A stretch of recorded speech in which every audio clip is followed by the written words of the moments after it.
His voice cut through the silence like a blade. "You're not my real parent, and that uniform? It's a joke. I only respect my real dad, a real man."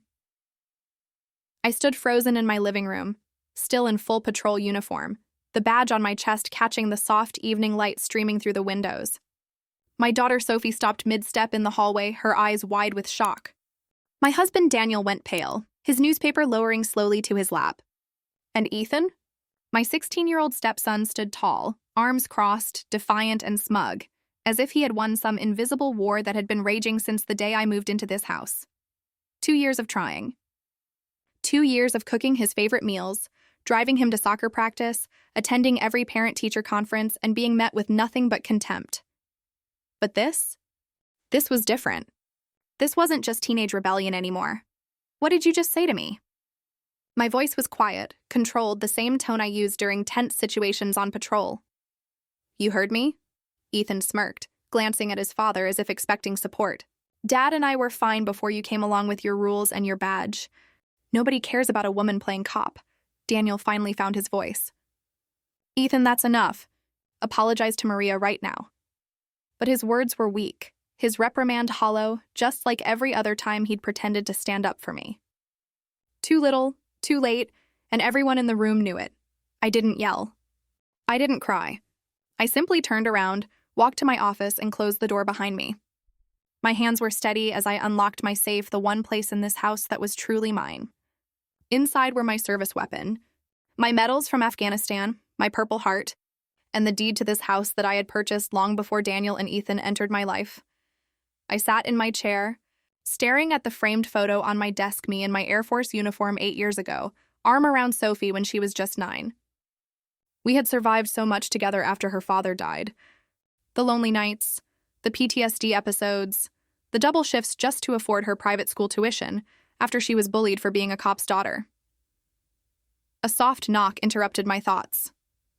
Sophie's voice came through the door. "Mom, are you okay?" I opened the door to find my daughter's eyes filled with tears. At 17, she was more perceptive than most adults I knew.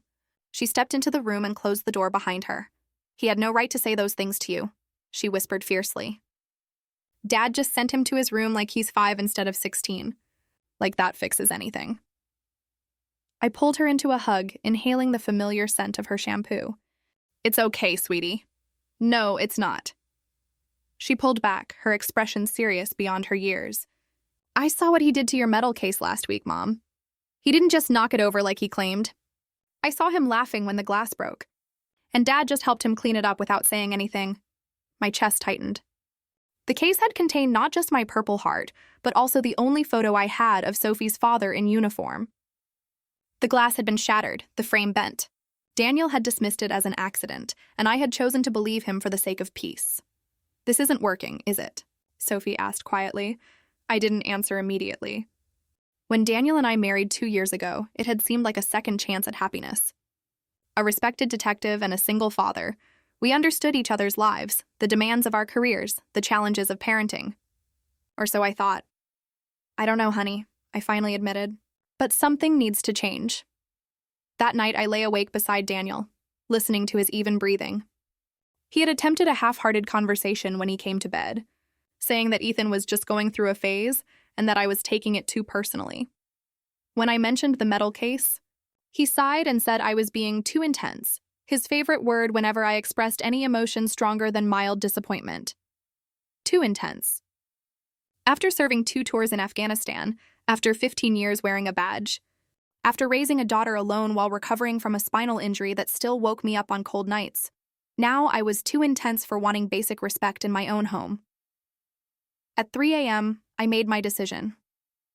I slipped out of bed and went to my office, booting up my laptop. First, I changed all the Wi-Fi passwords. Then I logged into our family cell phone account and suspended Ethan's line.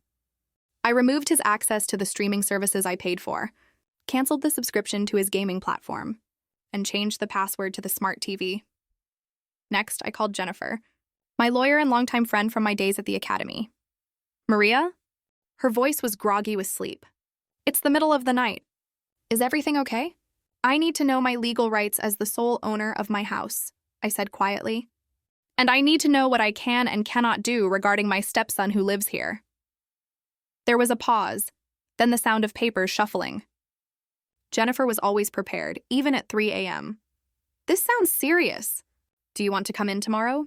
First thing in the morning, I confirmed. And Jen? I need to know if you still have contact with General Holloway. Another pause. I do. Is this that bad? I thought about Ethan's words, about Daniel's constant dismissal, about Sophie's tears, about my broken medals and the photo of her father. Yes, I said simply. It's that bad. When the sun rose, I was already dressed in my uniform, badge polished, hair perfectly pinned back. I left a note for Daniel saying I had an early shift and drove to the hardware store the moment it opened. By 8 a.m., I had new locks for every door in the house and was sitting in Jennifer's office, signing paperwork. By noon, I had called in a favor from my old commanding officer, General James Holloway, who now headed a federal veterans program. You sure about this, Dawson? He asked, his voice still commanding even through the phone. Once I pull these strings, there's no going back. I remembered what he had told me years ago, after I'd received my Purple Heart in the hospital. You ever need something for justice? Not revenge, you call me. I'm sure, sir, I replied. This isn't about punishment. It's about boundaries. Documents will be ready by tomorrow morning, he said simply. I'll deliver them personally. As I ended the call, I felt a strange calm settle over me.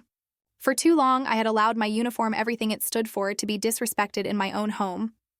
No more, I wasn't going to war. I was simply reclaiming my territory. The locksmith finished his work by 4 in the afternoon. I tipped him generously and slipped the new keys into my pocket. One for me, one for Sophie, and one that would stay in my safe until it was earned. The house felt different somehow, like it was breathing easier without the weight of constant disrespect hanging in the air. I sat at the kitchen table, running my fingers along the wood grain. I had bought this house with my savings and military benefits after Sophie's father died. It had been a fixer-upper on a quiet street in Colorado Springs, the kind of place where retired military families settled down. Over weekends and evenings off, I had painted every wall, replaced the kitchen cabinets, and installed new floors, sometimes with Sophie's help, which usually meant more paint on her clothes than on the walls. This house held our history, our healing. Every dent and scratch told a story of our resilience. When Daniel and Ethan moved in, I had hoped they would add their own stories to these walls. Instead, Ethan had only left scuff marks on my freshly painted hallway and holes in the drywall when he slammed his door too hard. The front door opened, and Sophie walked in from school, her backpack slung over one shoulder. "You're home early," she said, dropping her keys on the counter. Then she noticed the new locks. "Mom, what's going on?" I patted the chair beside me. "Sit down, honey. We need to talk." I explained what I had done and what would happen tomorrow. Her eyes widened, but not with fear, with something that looked a lot like relief. "So we're not leaving?" she asked, reaching for my hand. "No, we're not leaving. This is our home. We're just establishing some new rules." I squeezed her hand. "But it might get uncomfortable for a while. Are you okay with that?" She nodded, her jaw set in determination. "More than okay. I'm tired of watching you shrink yourself to make them comfortable." I handed her one of the new keys. "Keep this with you at all times. Don't give it to anyone, not even Daniel if he asks." "Understood?" "Understood." She pocketed the key and then hesitated. "What about Dad? Are you and he—" The question hung in the air. Were we over? I wasn't sure yet. I still loved Daniel, the man I thought I had married. The one who had looked at me with respect and admiration when we first met at a police charity event. The one who had seemed so proud to introduce me as his wife. But that man had slowly disappeared, replaced by someone who watched silently as his son dismantled my dignity piece by piece. "That depends on him," I finally answered. "On the choices he makes next." Sophie nodded, wise beyond her years. "I get it." She stood up and kissed my cheek. "I'm going to do some homework. Call me when dinner's ready." After she left, I started preparing a simple meal, my movements automatic after years of cooking while mentally reviewing case files. At 5:30, the front door opened again. Daniel walked in first, followed by Ethan, both returning from Ethan's soccer practice. Daniel had taken the afternoon off to watch the game, something he never did for Sophie's debate tournaments. "Hey, babe," Daniel called out, dropping his keys on the counter. "Something smells good." I didn't answer, just continued stirring the pasta sauce. Behind me, I heard him try his key in the new lock of the back door, then pause in confusion. Maria? Did you change the locks? I turned around, wiping my hands on a dish towel. Yes. Why would you do that without talking to me first? His tone was more annoyed than angry. The same reason you let Ethan destroy my metal case without talking to me first. My voice was calm, factual. Because sometimes actions speak louder than discussions. Daniel's face flushed. Ethan snorted from the living room where he had sprawled on the couch, already reaching for the TV remote. When nothing happened, he pressed the buttons harder. The TV's not working, he complained. And neither is the Wi-Fi. No, they're not, I agreed, turning back to the stove. Dinner will be ready in 15 minutes. Sophie's upstairs doing homework if you want to call her down. Daniel approached me, lowering his voice. What is going on with you? If this is about what Ethan said yesterday, it's about everything Ethan has said and done for 2 years, I interrupted, keeping my voice low but firm. And it's about everything you haven't said or done in response. He's a teenager. Maria, this is just what boys do. There it was again, the excuse that had been wearing thinner each time he used it. No, Daniel. This is what disrespectful people do when others allow it. I looked him directly in the eyes. We'll talk more tomorrow. General Holloway will be here at 9. His face paled. General Holloway? Your old CO? Why would he be coming here? Before I could answer, Ethan stormed into the kitchen, his face contorted with anger. My phone's not working. What did you do? I turned to face him, standing at my full height. I suspended your service, along with your access to the Wi-Fi, the gaming accounts, and the streaming services. You can't do that, he shouted. Dad, tell her she can't do that. Daniel looked between us, clearly torn. Maria, come on. This is excessive. He needs his phone for school. No, he doesn't. The school has landlines for emergencies, and he hasn't done any homework in weeks, according to his last progress report. I served the pasta into bowls, my movements methodical. Sophie, dinner's ready? This is bullshit, Ethan spat. You're not my mother. You can't punish me. I placed his bowl on the table. You're right. I'm not your mother. I'm the owner of this house, the provider of the utilities you use, and the person whose respect you've decided isn't worth earning. I gestured to his seat. Now sit down and eat your dinner. To my surprise, he did, though his eyes burned with hatred. Daniel sat too, his expression a mixture of confusion and indignation. Sophie joined us moments later, sliding into her seat with a quiet, "Thank you," when I placed her bowl in front of her. We ate in tense silence. I could feel Daniel's eyes on me, questions forming and dissolving before they reached his lips. Good. Let him wonder. Let him worry. Tomorrow, everything would change. After dinner, Sophie helped me clear the dishes while Daniel retreated to the garage, his usual response to tension. Ethan disappeared into his room, slamming the door hard enough to rattle the frames on the wall. I didn't flinch. I had heard worse explosions in Afghanistan. That night, I slept in the guest room, door locked. I lay awake for hours, replaying moments from the past 2 years, wondering where things had gone wrong. Had I been too lenient? Too strict? Had I tried too hard to replace Ethan's biological mother, who had abandoned him and Daniel 5 years ago? In the darkness, I remembered something my drill sergeant had told us during basic training. Respect isn't given. It's earned. And once earned, it must be maintained. Tomorrow, I would remind everyone in this house exactly how much respect I had earned. Morning came with the crisp clarity that follows a life-changing decision. I dressed deliberately in my formal police uniform, usually reserved for ceremonies and funerals. Every button polished, every crease sharp. The weight of the badge on my chest felt reassuring, a tangible symbol of everything I had worked for. I made breakfast as usual. Eggs and toast for Sophie, coffee for myself. Daniel had spent the night in our bedroom alone, and I heard him stirring as the smell of coffee permeated the house. Ethan would sleep until noon if allowed, but today wasn't going to be like other days. At 8:45, I knocked firmly on Ethan's door. No response. Ethan, get up.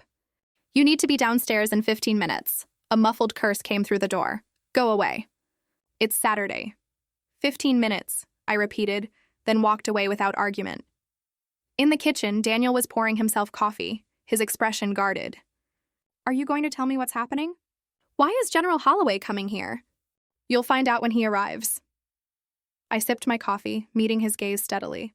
But I suggest you wake your son up. This concerns him too. Daniel's jaw tightened, but he set down his mug and headed upstairs. I could hear their voices, Daniel's low and urgent, Ethan's whining and belligerent.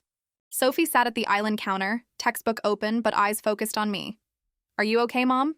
she asked quietly. I smiled at her. My rock. My reason for everything. "I'm fine, honey." Just finally standing my ground. At precisely 9 a.m., the doorbell rang. I opened it to find General James Holloway on my porch, ramrod straight in his full dress uniform, stars gleaming on his shoulders. His silver hair was cropped short, his face weathered by decades of service and command. Beside him stood Jennifer, my lawyer, elegant in a tailored suit, leather portfolio in hand. "Officer Dawson," the general greeted me formally, though his eyes held a warmth that went back years. "Permission to enter?" "Granted, sir," I replied, stepping aside. "Thank you for coming." They entered the living room just as Daniel and Ethan descended the stairs. Ethan looked like he'd thrown on whatever clothes were closest to his bed, his hair uncombed, face sullen.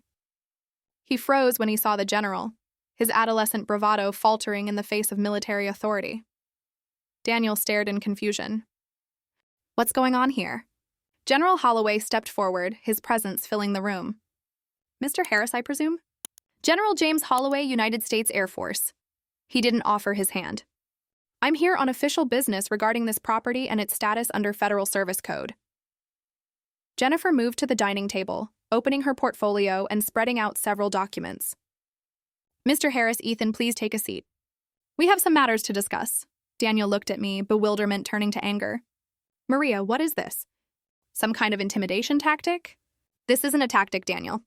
This is the consequence of choices, yours and Ethan's." I gestured to the table. "Please sit down." Reluctantly, they complied. Sophie moved to stand beside me, her shoulder touching mine in silent support. The general remained standing, his voice crisp and authoritative.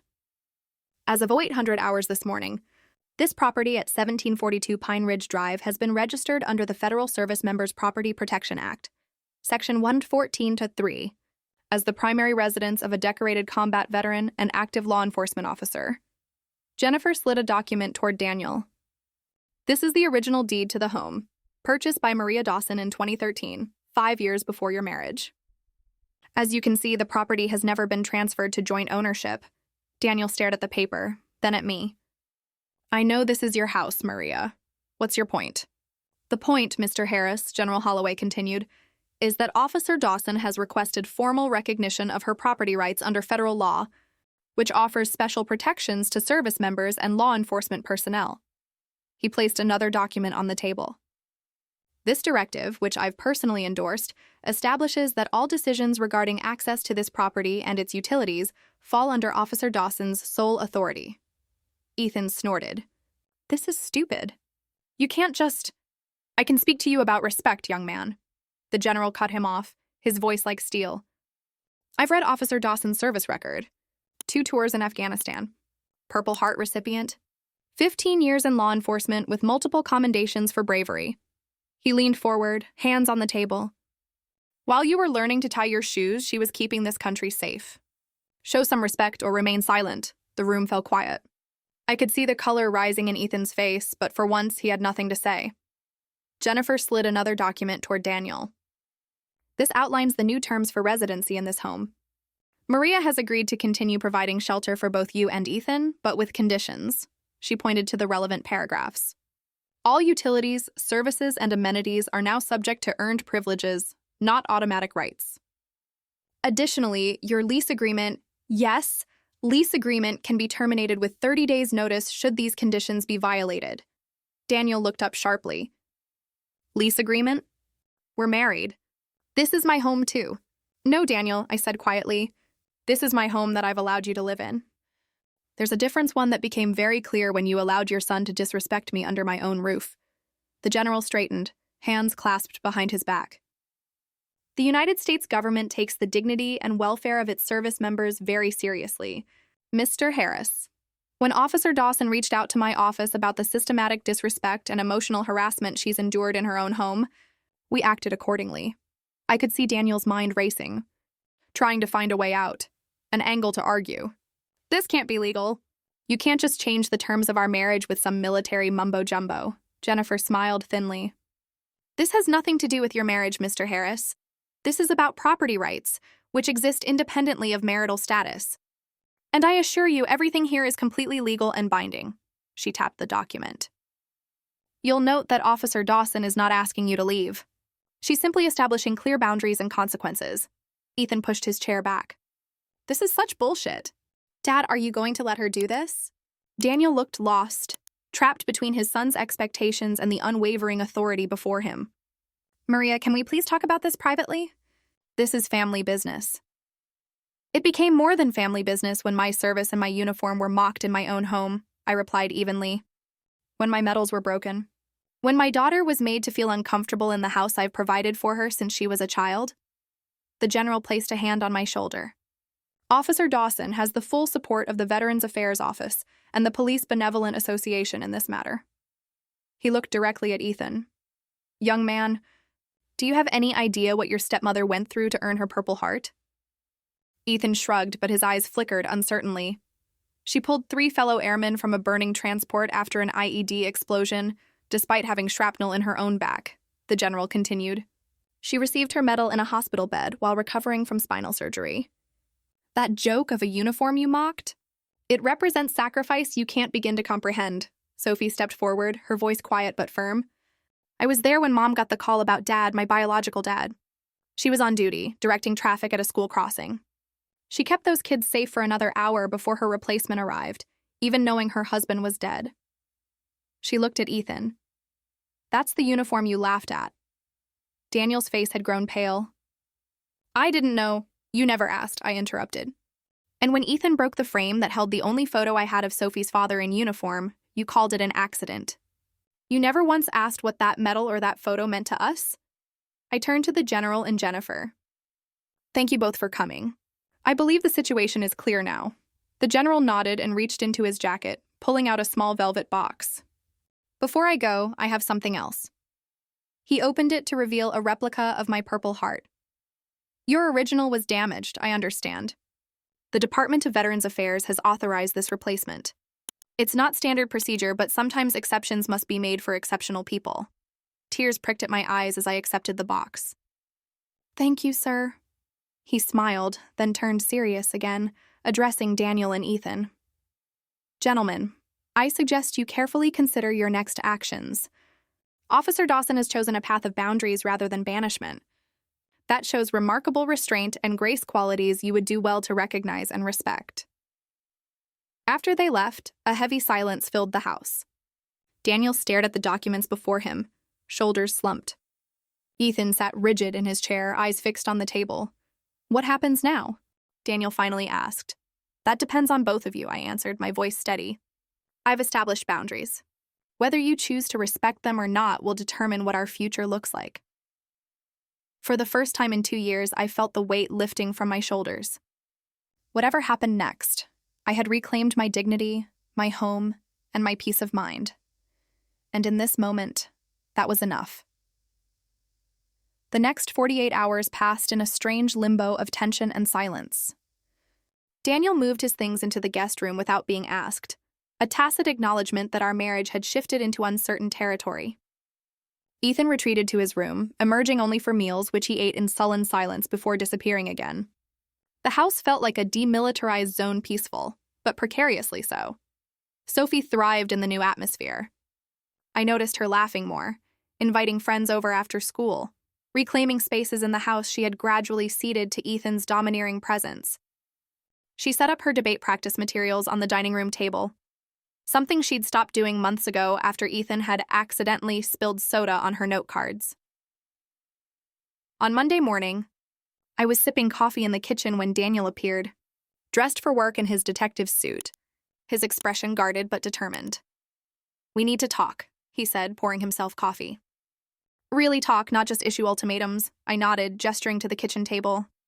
I'm listening. He sat across from me, hands wrapped around his mug. I've been thinking about what the general said. About your service, your Purple Heart? He hesitated. I knew about Afghanistan, of course, but you never talked about the details. About getting injured, saving others. You never asked, I repeated my words from Saturday. And after a while, it seemed like you didn't want to know. I thought I was respecting your privacy, he said, but the excuse sounded hollow even to him. The truth is I was intimidated. Your accomplishments, your strength, they're overwhelming sometimes. I studied his face, searching for sincerity. Being intimidated by your wife isn't an excuse for allowing your son to disrespect her. I know.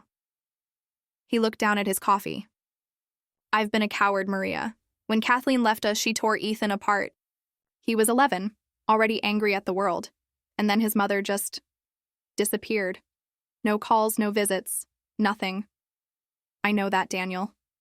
I've tried to be understanding, to give him space, to not push myself as a replacement. I know you have. He ran a hand through his hair. But I've been so afraid of losing him too that I let him get away with things I never should have.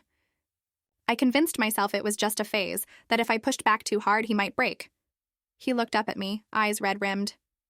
Instead, I let him nearly break you. And our marriage. His admission hung in the air between us. It wasn't enough. Not nearly enough after years of enabling Ethan's behavior, but it was a start. What do you want to do now? I asked. I want to fix this, he said simply. I want to be the husband you deserve, the father Ethan needs. Not the one he wants, but the one who teaches him to be a man of character. He reached across the table, not quite touching my hand. Will you give us that chance? I didn't answer immediately. Trust, once broken, couldn't be repaired with a single conversation. That depends on what fixing this looks like to you. It starts with me having a real conversation with Ethan. Not as his buddy, but as his father. Daniel's jaw tightened with resolve. And it continues with me supporting whatever boundaries you set in this house. No undermining, no excuses, I nodded slowly. And if he refuses to change? Then there will be consequences, real ones, and I'll enforce them. He finally reached for my hand, touching it lightly. I love you, Maria. I don't want to lose you. Please don't give up on us yet. I allowed his fingers to rest on mine, neither accepting nor rejecting his touch. I'm not giving up. But I'm not backing down either. I wouldn't respect you if you did, he said quietly. Later that day, I returned home from my shift to find Ethan sitting at the kitchen table, a sheet of paper in front of him. Daniel stood nearby, arms crossed, expression stern. Sophie was nowhere to be seen, probably upstairs, giving them privacy. Ethan looked up as I entered, his face a complex mixture of resentment and uncertainty. Dad says I have to give you this, he muttered, pushing the paper toward me. I hung up my jacket, deliberately taking my time, then approached the table. The paper contained a handwritten list. Broke. Metal case with Sophie's dad's. Picture 2. Called your uniform a joke 3, said. No one respects women in uniform 4, broke. The bathroom door slamming at 5, deleted. Your recordings of Sophie's debate 6. Called you names behind your back 7. Told Dad you were too strict. The list continued. 20 items in all.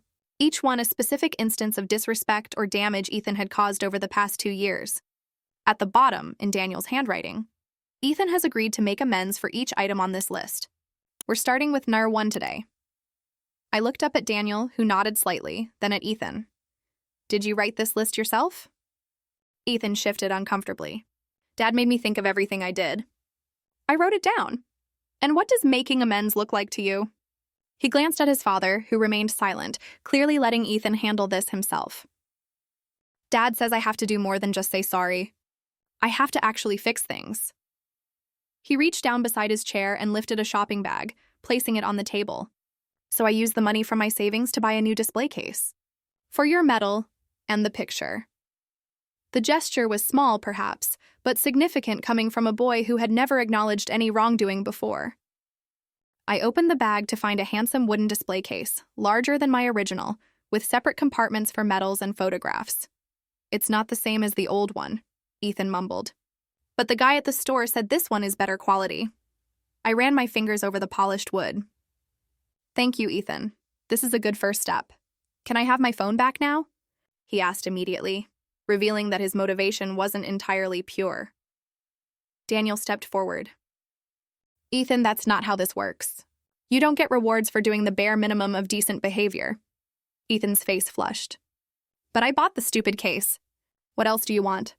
I want you to understand why what you did was wrong, I said, keeping my voice level. Not just because you got caught or because there are consequences, But because you hurt people who didn't deserve it? Whatever, he muttered. Starting to push back from the table, Daniel's hand came down firmly on his shoulder. Sit down. We're not finished. His voice held an authority I hadn't heard before.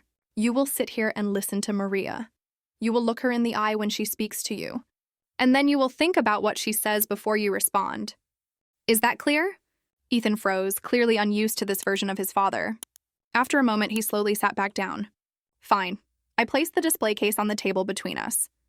This medal represents sacrifice, Ethan. Not just mine, but the sacrifices of everyone who serves, including families like you and your dad, who wait at home and worry. When you broke the original case, you weren't just breaking glass. You were disrespecting that sacrifice. His eyes dropped to the table. Look at me, I said firmly, reluctantly. He raised his eyes to mine. The photo you broke was the last image Sophie had of her father in uniform. He died while I was on duty, directing traffic at an elementary school. I couldn't leave those children unprotected, even knowing my husband was gone. That's what the uniform means, Ethan. It means putting others first, even when it breaks your heart. Something flickered in his eyes, not quite understanding. But perhaps the beginning of it. I don't expect you to see me as your mother. I've never asked for that. But I do expect basic respect in my home, the same respect I've always shown you, even when you didn't deserve it. He swallowed hard, a hint of shame crossing his face. I didn't know about Sophie's dad, because you never asked. You decided who I was the moment I moved in, without ever trying to know me. I leaned forward slightly. That stops now? Not because a general showed up or because your Wi-Fi got cut off, but because that's not the man I believe you can become. For the first time, Ethan seemed to really look at me, not as an intruder or an enemy, but as a person. The moment was brief, but it was there. Can I go now? He asked, his voice lacking its usual edge. Daniel and I exchanged glances. He nodded slightly. Yes, I said. But we'll be having dinner together at 6. I expect you to be there on time, ready to participate in conversation without attitude. That's your next opportunity to show respect. He stood up, hesitated, then picked up the list from the table. I'll work on the next thing tomorrow. After he left, Daniel approached me, relief evident on his face. That went better than I expected. It's a start, I agreed cautiously. But real change takes time and consistency. He nodded, understanding the implied message. I was watching him as much as Ethan. I know. And I'm in this for the long haul, Maria. I promise. I wanted to believe him. Part of me still loved the man I had married, the kind detective who had once looked at me with admiration instead of trepidation. But promises had been made before, and broken just as easily. We'll see, I said simply, taking the new display case and heading to my office to find Sophie's father's photograph. One step at a time. One day at a time. That was all I could manage for now.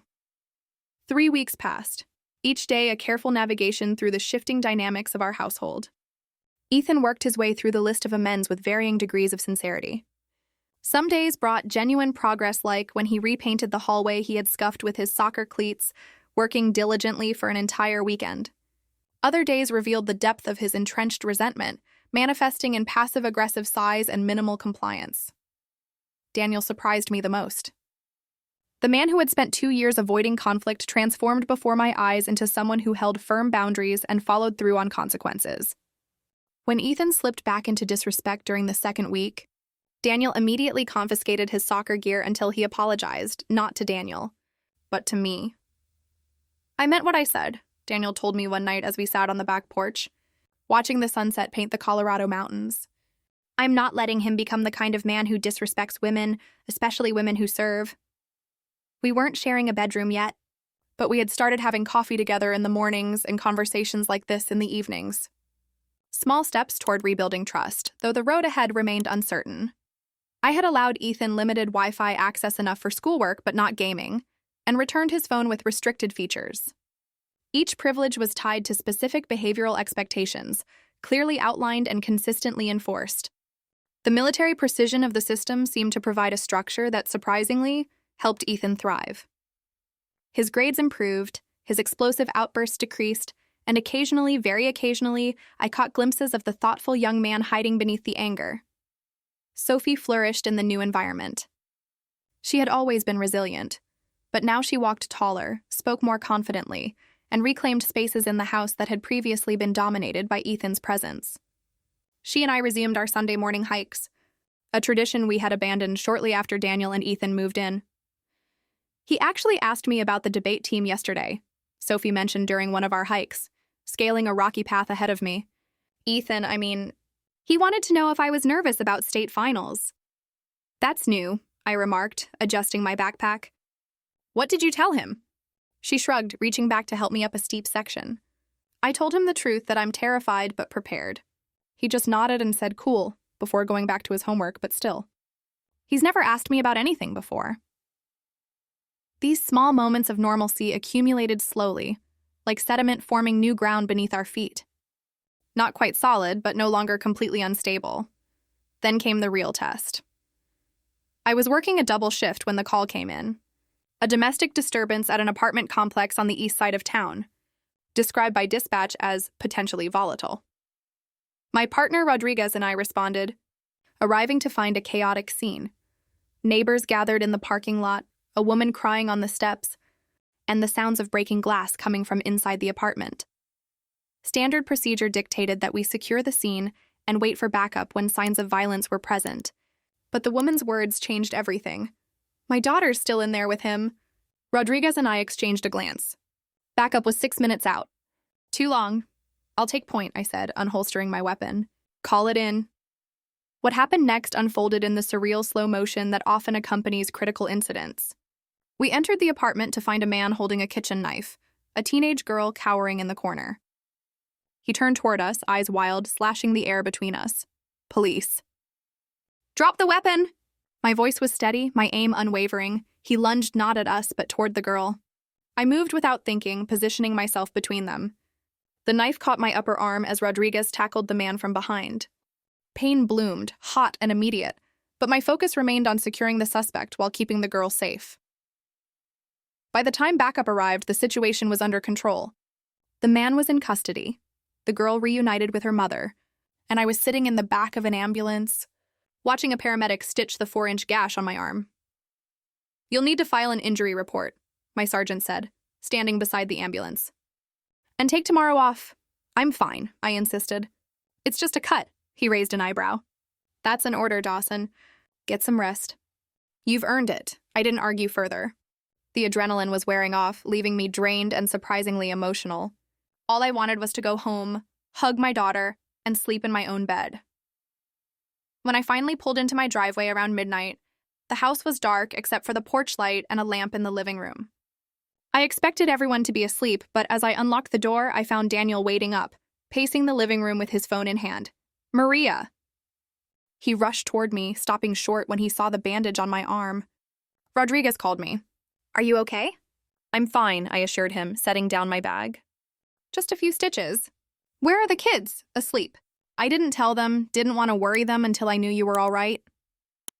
He guided me to the couch, his detective's eyes scanning me for hidden injuries. You could have been killed. The concern in his voice was genuine, touching something deep inside me. It's the job, Daniel. You know that. Knowing it and living it are different things. He sat beside me, careful not to jostle my injured arm. When Rodriguez called, all I could think was that I might lose you before I had the chance to make things right between us. The emotional weight of the day caught up with me then. The girl's terrified eyes, the flash of the knife, the burning pain, and now Daniel's unexpected vulnerability. Tears welled up, surprising me with their sudden appearance. Daniel hesitated only a moment before gently pulling me against his chest, mindful of my injury. It's okay, he murmured into my hair. You're home now. You're safe. I allowed myself to lean into his strength just for a moment. I'm supposed to be the tough one, I said, attempting humor through my tears. Even the toughest people need support sometimes. His arms tightened slightly. Let me be that for you tonight. We stayed like that for a long while, the silence comfortable between us.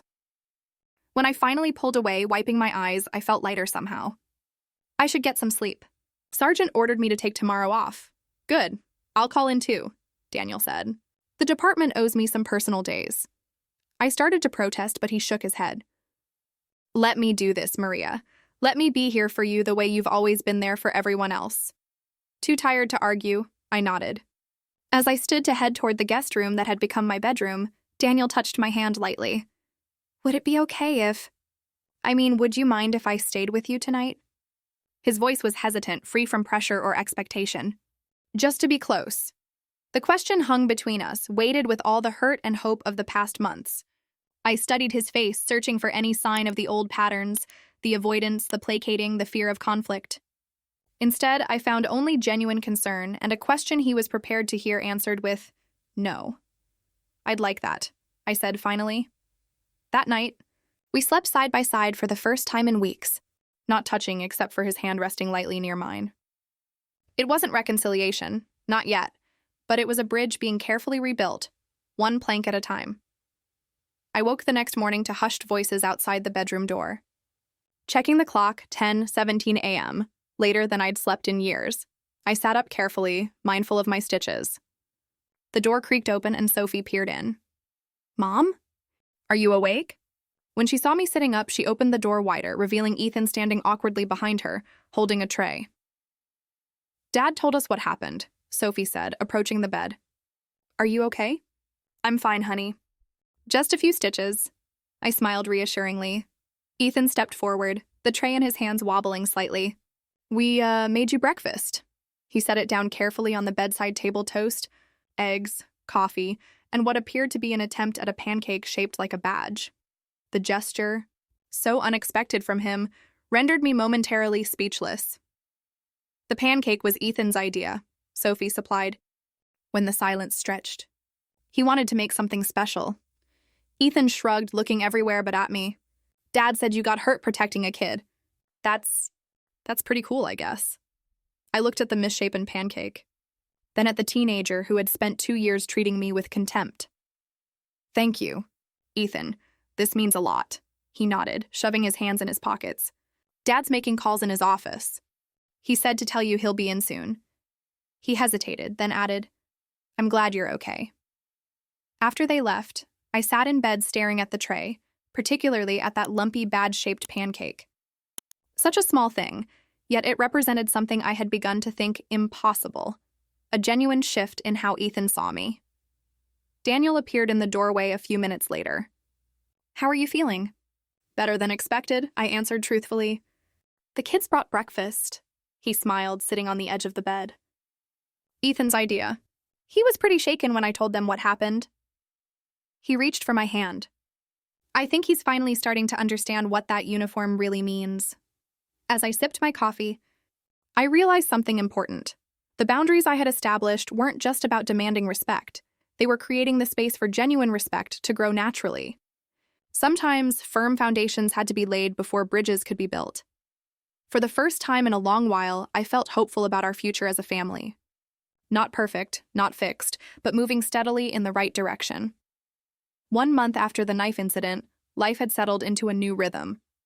Daniel and I were sharing our bedroom again, rebuilding our relationship with careful conversations and renewed commitment. Ethan had completed his list of amends and earned back most of his privileges, though his attitude remained a work in progress. 2 steps forward, 1 step back, as teenagers often are. I had returned to active duty with a commendation for my actions during the domestic disturbance call. The stitches came out, leaving a thin scar that Sophie declared made me look even more badass, a comment that earned her an eye roll from Ethan, but not the dismissive sneer he would have given months ago. On a crisp Saturday morning in early October, I was sorting through mail at the kitchen table when Ethan appeared, dressed in jeans and a button-up shirt rather than his usual weekend attire of sweatpants and a wrinkled t-shirt. Morning, he mumbled, heading for the coffee pot. Another new development at 16, he had developed a coffee habit that Daniel blamed entirely on my influence. You're up early, I observed. Plans today? He poured his coffee, adding an obscene amount of sugar. Yeah, kind of. I was wondering if... He trailed off, stirring his coffee with unusual concentration. If what? I prompted. He took a deep breath. If you could drive me to the recruitment office at the mall. They're having an information session about ROTC scholarships for college. The request caught me completely off guard. ROTC, as in military ROTC? Yeah. He shrugged, attempting nonchalance, though his ears had turned red. It's probably stupid, but I thought I'd check it out. I set down the mail, giving him my full attention. It's not stupid at all, but I'm surprised you're interested. Well, college is expensive, and scholarships would help. He shifted his weight, clearly uncomfortable with the conversation. And the recruiter who came to school last week said they look for leadership potential, not just grades. I nodded, careful to keep my expression neutral despite the surge of emotion I felt. This was the boy who had mocked my uniform, who had called military service a joke. Now he was considering that path for himself. I think that's a great idea, I said finally. When's the session? 11. But if you're busy, I can ask Dad. I'm not busy, I assured him. I'd be happy to take you. Relief flickered across his face. Cool, thanks. He retreated to the living room with his coffee, but the moment felt significant. A door opening between us that had been firmly closed for 2 years. Later, as we drove to the mall, Ethan broke the silence that had settled between us. Can I ask you something? About the military? Of course. He stared out the window, profile outlined against the passing scenery. Were you scared? When you enlisted? The question surprised me with its vulnerability. Terrified, I admitted. I was 18, never been away from home. The night before I left for basic training, I cried for hours. He turned to look at me, clearly not expecting such honesty. But you went anyway? I went anyway. I smiled at the memory. My dad drove me to the recruitment center. I kept thinking he would turn around, that I'd change my mind, but he didn't. He knew I needed to do it, even if I was scared. Why did you join? His voice held genuine curiosity.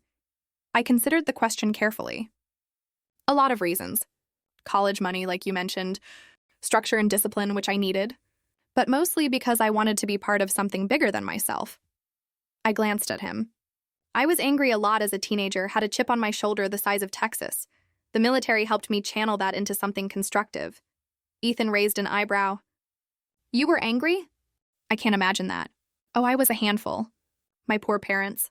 I chuckled. I got suspended twice for fighting, nearly flunked out junior year. My dad was a cop third generation, and I resented his rules, his expectations. Sound familiar? A reluctant smile tugged at Ethan's mouth. Maybe a little.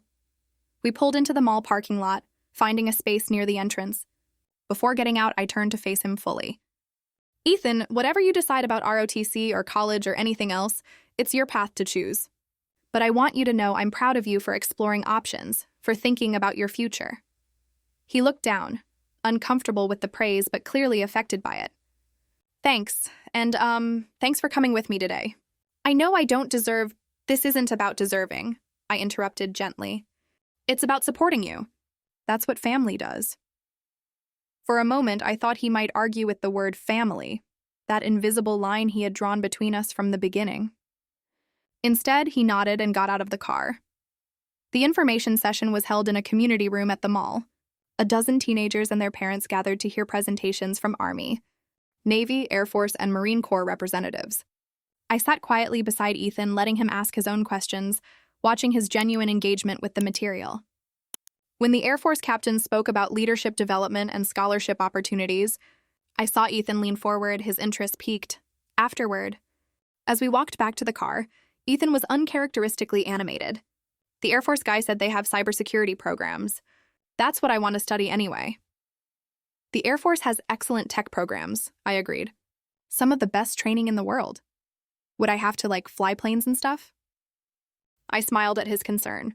Not if you don't want to. There are many roles that never involve flight duty. He seemed relieved. Good. I get airsick on commercial flights.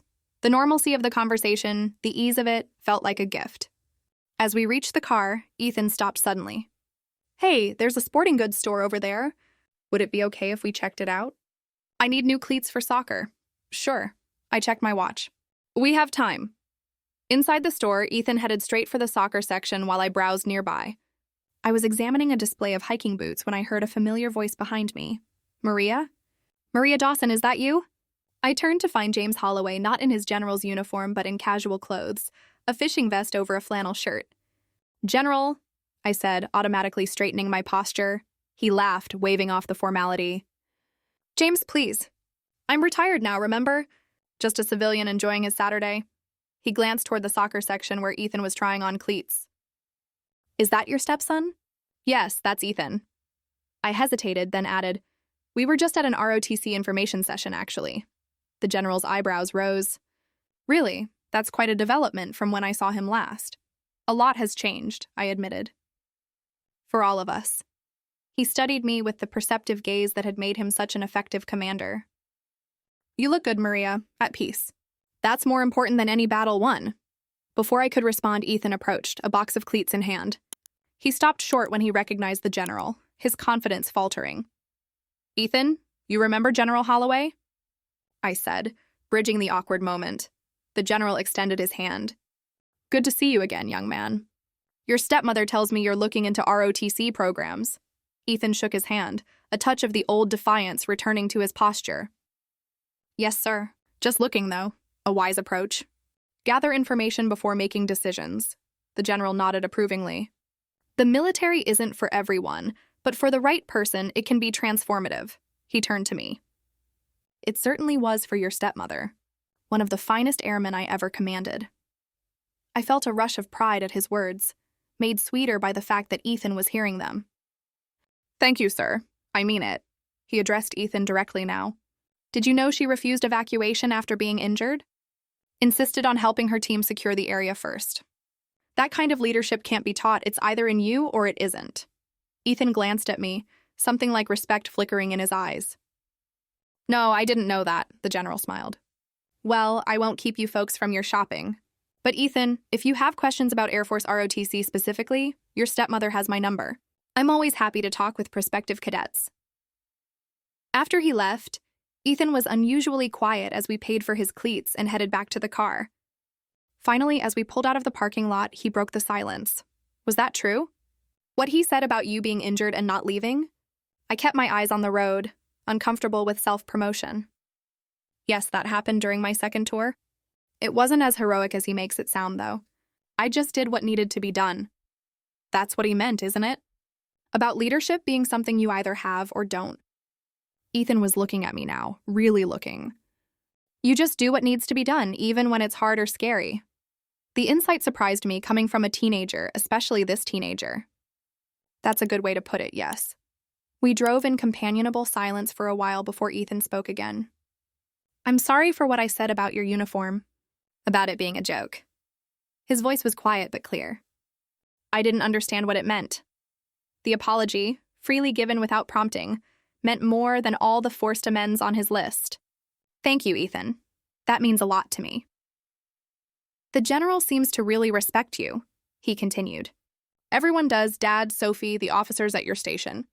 I guess I was the only one who didn't get it. You're getting it now, I said gently. That's what matters. When we arrived home, Daniel and Sophie were in the backyard, Daniel grilling burgers while Sophie set the patio table. Ethan hopped out of the car, eager to share his ROTC discoveries with his father.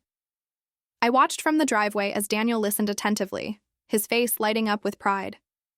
Sophie joined the conversation, offering her own opinions about college choices. The three of them stood in a circle of animated discussion, the autumn sunlight gilding their faces. For the first time, I saw us clearly as a family not perfect, not without our scars and challenges, but genuinely connected.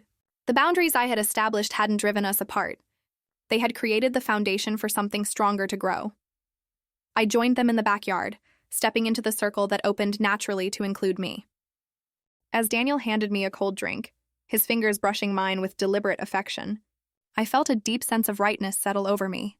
This was what I had fought for, what I had protected, not just my dignity, but the possibility of true family bonds, built on respect rather than fear or obligation. Sometimes, the bravest battles are fought not on distant battlefields, but in our own homes, with patience and principle as our only weapons.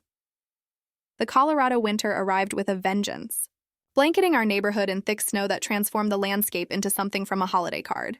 4 months had passed since Ethan's first visit to the ROTC recruitment office, and our home had settled into a rhythm that still surprised me with its harmony. December brought with it the usual chaos of holiday preparations, but this year felt different. Sophie had been accepted early to Columbia University with a partial scholarship, her debate skills finally paying off with tangible rewards. Daniel had received a promotion to detective sergeant, complete with a ceremony where Ethan stood proudly beside him, no longer slouching or rolling his eyes at official proceedings. And Ethan? His transformation continued to unfold in ways I never could have imagined. His ROTC interest had blossomed into genuine commitment. He attended weekly meetings at school, wore his uniform with growing pride, and had started calling me ma'am occasionally, though whether out of respect or to tease me remained unclear. Either way, it represented progress I once thought impossible. One evening, as I shoveled snow from our driveway, a task I oddly enjoyed for its methodical simplicity, I noticed a car pulling up across the street. A woman stepped out, elegant in a camel-colored coat, her blonde hair visible beneath a stylish hat. She stood watching our house for a moment before spotting me and freezing in place. Even from a distance, I recognized her instantly. Kathleen, Ethan's biological mother. 5 years had passed since she had walked out on Daniel and Ethan without explanation, sending occasional birthday cards but never visiting, never calling. I had heard stories about her from Daniel, of course, but had formed my own opinion from the pain she had left in her wake, particularly in Ethan. I leaned on my shovel, waiting. She had to make the first move. After a moment of hesitation, she crossed the street, her designer boots crunching in the snow. "You must be Maria," she said, stopping a few feet away. "I am. I didn't offer my hand." "You're Kathleen." She nodded, tucking a strand of hair behind her ear, a nervous gesture that reminded me, uncomfortably, of Ethan. "Is Daniel home?" "Or Ethan? They're inside. Daniel's cooking dinner and Ethan's working on a school project with Sophie." I studied her face, searching for traces of the woman who had caused so much pain. She was beautiful in a polished way, but her eyes held a weariness that makeup couldn't conceal. "What are you doing here, Kathleen?" "It's been 5 years," she winced at the direct question.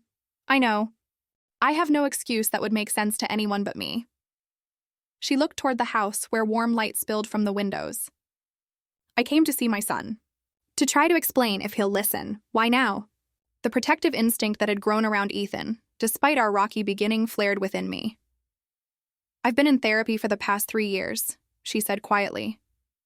"Working through a lot of things, depression, anxiety, my own childhood trauma. I wasn't well when I left, though that doesn't excuse what I did to Ethan and Daniel." Her honesty surprised me. I had expected excuses, maybe even accusations. "I didn't come to disrupt your family," she continued. "I just want a chance to apologize to my son. To tell him that leaving wasn't about him, it was never about him." I considered her request, weighing Ethan's emotional well-being against his right to hear his mother's explanation. Finally, I nodded toward the house. "Come inside. But I need to warn Daniel first, and I'll let Ethan decide if he wants to see you." Relief washed over her face. "Thank you. That's more than fair." I led her to the front porch, leaving her there while I went inside. The warmth of the house enveloped me as I entered, along with the scent of Daniel's chili simmering on the stove, his specialty for cold winter nights. "Hey, who was that outside?" Daniel called from the kitchen. I took a deep breath, steeling myself. "Daniel, we need to talk, now." Something in my tone brought him immediately into the hallway, concern etched on his face. "What's wrong?" "Kathleen is here," I said quietly, watching his expression shift from concern to shock. "She's on the front porch. She wants to see Ethan." Daniel paled, bracing himself against the wall. "Kathleen? After all this time?" He ran a hand through his hair. "What does she want?" "To apologize, she says. To explain why she left." I touched his arm gently. "I told her I'd let Ethan decide if he wants to see her." Daniel nodded slowly, processing the situation. "Yes, that's right. It should be his choice." He straightened, composing himself. "I'll talk to him."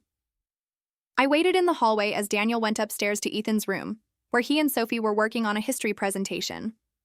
Minutes later, Ethan appeared at the top of the stairs, his face a mask of conflicting emotions. "Is it really her?" he asked, his voice cracking slightly. "Yes," I confirmed. "She's waiting outside. You don't have to see her if you don't want to, Ethan. No one would blame you." He descended the stairs slowly, seeming younger suddenly, more vulnerable than he had in months. "I want to know why she left." "I've always wanted to know that." Daniel joined him, placing a supportive hand on his shoulder. "We'll be right here with you, son." "Whatever you need," Ethan shook his head. "No, I want to talk to her alone first." He looked at me, then his father. "Is that okay?" Daniel and I exchanged glances. "If that's what you want," Daniel said, though I could see the effort it took him to remain calm. "It is." Ethan squared his shoulders, a gesture so reminiscent of his ROTC training that it nearly made me smile despite the tension. "I can handle this," I nodded. "We'll be in the kitchen if you need us. Just call and we'll be there immediately." Ethan took a deep breath and walked to the front door, his steps deliberate. As he opened it and stepped onto the porch, closing the door behind him, Daniel and I retreated to the kitchen, giving them privacy but staying close enough to intervene if needed. Sophie appeared in the doorway, her expression worried. "Was that Ethan's mom? The one who left?" I nodded, pulling out a chair for her at the kitchen table. "Yes, honey. She wants to talk to Ethan to explain why she left." Sophie's eyes narrowed protectively. "If she hurts him again, I'm going to destroy her in debate court." Despite the situation, I laughed. There's no such thing as debate court, but I appreciate the sentiment. Daniel paced the kitchen, occasionally glancing toward the front of the house. "I should be out there with him." "He asked to do this alone," I reminded him gently. "We need to respect that." "I know, but..." Daniel sighed heavily. "What if she wants to take him back? What if she's here to claim custody or visitation?" The thought hadn't occurred to me, and it sent a chill through my body that had nothing to do with the winter weather. Ethan wasn't legally my child, but over these past months, he had become mine in all the ways that mattered. The idea of losing him now, just as we were building a real relationship, was unexpectedly painful. "She abandoned him, Daniel. No court would give her custody now," I said, hoping I sounded more confident than I felt. "But she's his biological mother," Daniel countered. "That still counts for something in family court." Sophie reached across the table and squeezed my hand. "Ethan wouldn't go with her, Mom, not now. He respects you too much." Her words warmed me, even as uncertainty gnawed at my stomach. We waited in tense silence, the minutes crawling by with excruciating slowness. After what felt like an eternity, but was probably only 20 minutes, the front door opened and closed. Ethan appeared in the kitchen doorway, his eyes red but his expression composed. "She's gone," he said simply. Daniel started toward him. "Are you okay?" "What did she say?" Ethan held up a hand, asking for space. She apologized. Said she had postpartum depression that never got treated, and it just got worse after I was born. Said she left because she was afraid she'd hurt herself or me. He swallowed hard. She's been in Arizona all this time, getting help. Working on herself. I watched him carefully, trying to gauge his emotional state. "How do you feel about what she told you?" He shrugged, the gesture achingly teenage despite the adult situation.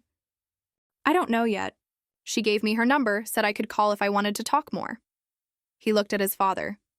"She's not trying to take me back or anything. She said she knows I have a family here now." The relief on Daniel's face was palpable. "What do you want to do, son?" Ethan ran a hand through his hair, so like his father's gesture, it made my heart ache.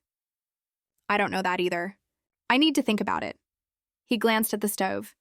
"Is dinner ready?" "I'm starving." The mundane question broke the tension. Daniel laughed, moving to stir the chili. 5 more minutes. "Sophie, can you set the table?" As they busied themselves with dinner preparations, I approached Ethan, speaking quietly. "If you want to talk about it later, I'm here." He nodded, then surprised me by briefly leaning his forehead against my shoulder, a gesture of trust and vulnerability I had never expected from him. "Thanks, Maria, for not sending her away, but not pushing me to see her either." "That's what family does," I said softly, echoing words I had spoken to him months ago. "We support each other's choices, even the hard ones." Later that night, after dinner had been eaten and the dishes washed, I found Ethan sitting alone on the back porch, bundled in his winter coat, staring at the snow-covered yard. I stepped outside, the cold air biting at my cheeks. "Mind some company?" I asked. He shook his head, making room for me on the step. We sat in comfortable silence for a while, our breath forming clouds in the frigid air. "She said something about you," Ethan finally said. "My mom." "Oh?" I tried to keep my tone neutral. "She said she was glad I had someone like you in my life now. Someone strong." He traced patterns in the snow with the toe of his boot. "She said she saw the Air Force ROTC sticker on my window and asked if I was following in your footsteps." I raised an eyebrow. "What did you tell her?" A small smile tugged at his mouth. I told her I was following in your footsteps but taking my own path. He looked up at the star-filled sky. I meant it, you know. About ROTC. It's not just about college money anymore. I know, I said, feeling a surge of pride.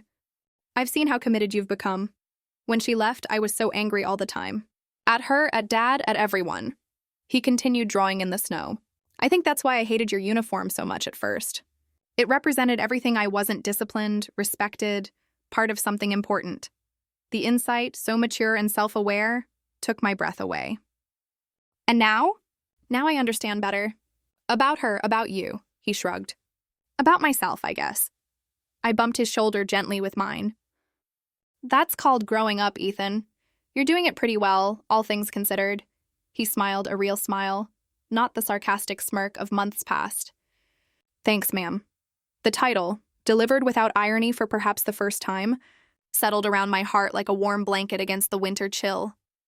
We sat in companionable silence, watching snowflakes begin to fall again, adding to the pristine white blanket covering our yard.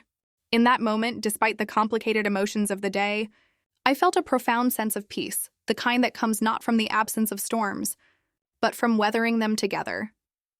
Spring arrived in Colorado with its typical unpredictability: 70 degrees one day, snow the next. It had been nearly a year since I changed the locks on my house and reclaimed my dignity, and the transformation in our family continued to unfold in ways both subtle and profound. Ethan had spoken with his biological mother twice more by phone since her winter visit. Careful conversations that Daniel and I supported from a distance. He seemed to be finding a delicate balance, acknowledging her as part of his past without allowing her absence to define his future. She had moved to Denver recently, close enough for occasional visits but far enough to maintain the boundaries Ethan had established. Today marked a significant milestone, Ethan's ROTC award ceremony. As I stood in front of the mirror adjusting my formal police uniform, I reflected on the journey that had brought us here. The angry, disrespectful teenager who had once mocked this very uniform was now being recognized for leadership excellence in his high school ROTC program. Daniel appeared behind me, handsome in his detective suit, pride evident in his eyes. Ready? I smoothed my jacket one last time. Ready. Sophie was already downstairs, dressed in a blue sundress that matched her eyes, her hair pulled back in an elegant twist that made her look older than her 18 years. Ethan's texting me like crazy, she reported, holding up her phone. He's nervous about his speech? He'll do fine, Daniel assured her, grabbing his keys. Let's not be late. The high school auditorium was filled with families and military representatives when we arrived. We found seats near the front, saved by Ethan's soccer coach who had become a mentor to him over the past year. To my surprise, General Holloway was also present, seated with the reviewing officers on stage. The ceremony began with the presentation of colors, the national anthem, and opening remarks from the ROTC commander. I watched with growing emotion as awards were presented for academic excellence, physical fitness, and community service. When they announced the Leadership Excellence Award, Ethan's name was called. He walked to the stage with confidence, his ROTC uniform impeccably pressed, his posture military straight. The commander presented him with a medal and certificate, then stepped aside to allow Ethan to deliver his brief acceptance speech. Thank you for this honor, he began, his voice steady despite the nerves Sophie had mentioned. When I joined ROTC last fall, I wasn't sure what to expect. I thought it might look good on college applications or maybe help me pay for school. He paused, scanning the audience until he found us. What I didn't expect was to find a sense of purpose and belonging that would change how I see myself and the world around me, pride swelled in my chest as he continued. I've learned that leadership isn't about being in charge or giving orders. It's about integrity, accountability, and service to others. His eyes met mine directly now. I've been fortunate to have examples of true leadership in my life, people who demonstrate these qualities not through words, but through actions. Daniel reached for my hand, squeezing it gently as Ethan continued. A year ago, I didn't understand what it meant to wear a uniform, any uniform. I thought it was just cloth and insignia. Now I know it represents a commitment to something larger than yourself. He straightened his shoulders. I'm grateful to my family for supporting me on this journey, especially to my stepmother, Police Officer Maria Dawson, whose example of quiet courage and unwavering principle showed me what real strength looks like. Tears pricked at my eyes, unexpected and overwhelming. Sophie leaned against my shoulder, passing me a tissue without a word. After the ceremony, we gathered in the reception area, where Ethan was surrounded by classmates and instructors. When he finally broke free and joined us, his face was flushed with excitement and embarrassment. "Did I sound like a total dork up there?" he asked, loosening his tie slightly. "You sounded like a leader," I told him honestly. General Holloway approached our group, extending his hand to Ethan. "Excellent speech, young man. Very promising future ahead of you, I'd say." "Thank you, sir," Ethan replied. His handshake firm and confident, nothing like the sullen teenager who had glared at the general in our living room a year ago. "Officer Dawson, a word?" The general gestured me aside, his expression serious. I followed him to a quieter corner of the room, curious about what he wanted to discuss. "I received your application for the Police Leadership Academy," he said without preamble. I nodded. The prestigious 6-week program was highly selective, designed for officers on track for command positions. I had applied with Daniel's encouragement, though I hadn't told the kids yet, not wanting to disappoint them if I wasn't accepted. "The committee was very impressed," the general continued, "particularly with your essay on creating respectful authority in high-stress environments." My pulse quickened. "Does that mean you're in?" He smiled broadly. "Congratulations, Maria. You start in July." Joy and disbelief mingled as I processed his words. The academy was a stepping stone to promotion, to expanded influence within the department, a recognition of everything I had worked for throughout my career. "Thank you, sir. This means more than I can say. You earned it." He glanced over at my family, who were watching curiously from across the room. "And from what I can see, you've done some remarkable leadership work at home as well." I followed his gaze to where Daniel, Sophie, and Ethan stood together, their faces expectant. "It hasn't been easy," I admitted. "But nothing worthwhile ever is. Go tell them your news," the general urged. "This is a day for your family to celebrate all around." As I rejoined my family, their questions came rapid fire. What did the general want? "Are you in trouble? Did something happen?" I held up my hands, laughing. "I've been accepted to the Police Leadership Academy for this summer." Their reactions came in a wave of excitement. Sophie's squeal, Daniel's proud embrace, and Ethan's enthusiastic, "That's awesome." "We should celebrate," Daniel declared. "Dinner out somewhere fancy?" As we left the auditorium together, Sophie and Ethan walking ahead of us, debating restaurant choices, Daniel took my hand. "I'm so proud of you, Maria, for everything." "I couldn't have done it without your support," I said, meaning it. Despite our rocky beginning, Daniel had become the partner I needed, standing beside me rather than in my way. "That's not true," he contradicted gently. "You would have succeeded regardless. But I'm grateful you allowed me to be part of your journey." At the restaurant, over steaks and sparkling cider, in deference to my duty shift the next morning, we toasted both Ethan's award and my academy acceptance. The conversation flowed easily, punctuated by laughter and good-natured teasing, the hallmarks of a family comfortable in their connections. As dessert arrived, Ethan cleared his throat. I have something to tell you guys, too." We all turned to him, curious. "I heard from the Air Force Academy yesterday," he said, a smile breaking across his face. "I got pre-approval for nomination through the ROTC pathway. If I keep my grades up senior year and pass the fitness test, I'm in." A chorus of congratulations erupted from our table, drawing smiles from nearby diners. The Air Force Academy was Ethan's dream school, challenging, prestigious, and a direct path to a military career. "Why didn't you tell us right away?" Daniel asked, beaming with pride. Ethan shrugged. "Today was about the ceremony. I didn't want to steal the spotlight." I studied him across the table, this thoughtful young man who had once hurled cruel words at me like weapons. The transformation wasn't just in his behavior, but in his character, in the very essence of who he was becoming. "I'm so proud of you," I told him, my voice thick with emotion. "Not just for the Academy nomination, but for the person you are." His eyes met mine, no trace of the old resentment remaining. "Thanks, Maria, for everything." Later that night, after we returned home and the kids retreated to their rooms, Daniel and I stood on the back porch, enjoying the mild spring evening. The yard was coming alive again after winter's dormancy, green shoots pushing through the soil, trees budding with new growth. It's hard to believe how much has changed in a year, Daniel mused, his arm around my waist. Sometimes I think about where we might be if you hadn't stood your ground that day. I leaned against him, contemplating the alternative timeline, one where I continued to shrink myself to avoid conflict, where Ethan's disrespect festered into permanent alienation, where Sophie watched her mother's dignity erode one concession at a time. We wouldn't be here, I said simply. Sometimes boundaries aren't walls to keep people out. They're foundations to build something stronger, Daniel nodded, understanding. You saved our family by refusing to accept disrespect. I wish I had been brave enough to stand with you from the beginning.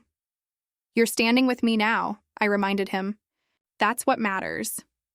Inside the house, I could hear Sophie and Ethan bickering good-naturedly over the remote control, the ordinary, precious sound of siblings being siblings. My phone buzzed with a text from Jennifer, congratulating me on my academy acceptance. The general had already spread the news.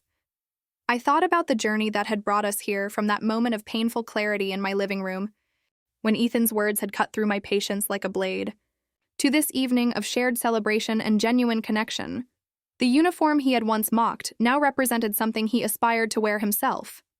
The home he had treated as temporary housing had become a place he fought to protect and improve. The stepmother he had dismissed as irrelevant had become someone whose approval and pride he openly valued. "What are you thinking about?" Daniel asked, noticing my contemplative mood. "About respect," I answered. "Not the kind that's demanded or forced, but the kind that's earned through consistency and character." He pressed a kiss to my temple. "You've always had mine, even when I was too afraid to show it." We stood together in comfortable silence, watching the stars emerge in the darkening sky. In the distance, I could hear the faint wail of sirens. Someone else's emergency tonight, not mine.